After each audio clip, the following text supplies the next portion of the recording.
High, this is Sneha.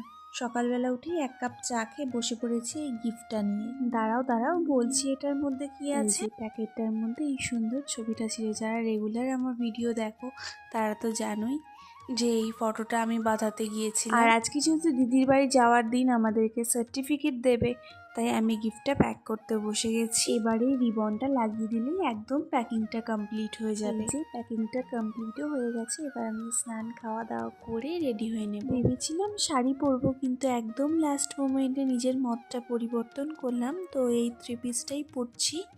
আর সাথে ঝুমকোগুলো পরবো। এটা একটা মেলার থেকে নিয়েছিলাম, আমার ভীষণ পছন্দের এই ঝুমকোগুলো। 3 পিসটা পরে নিয়েছি, এবার ঝটপট করে রেডি হয়ে যাব। তেমন কিছুই না, প্রথমে মুখে একটুখানি ক্রিম মাখলাম, তারপর একটু সানস্ক্রিন মাখলাম, তারপর একটু ক্রিম ব্লাশ দিলাম যাতে গালটা একটু লাল লাল লাগে আর দেখতে একটু অন্যরকম লাগে। আর তার উপর দিয়ে স্ট্রব ক্রিম দিলাম, দেন লাইনার পরলাম, মাস্কারা পরলাম, আর একটা ঘড়িও পরলাম হাতে। আর এই দেখো আমি ঝুমকোটা পরছি।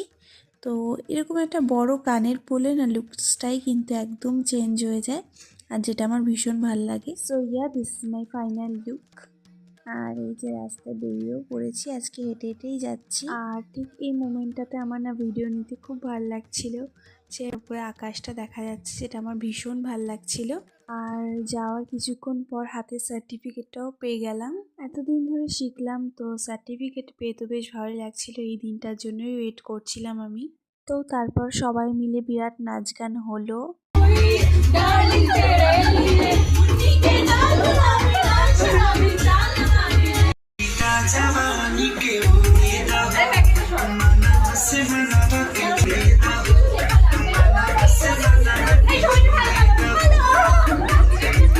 আর এর মধ্যে নাচানাচি করতে করতে কেক কাটিংও হয়ে গেল। আর লাস্টে দিদি আমাদের গিফটটাও খুলে দেখলো। So yeah, that's it for today.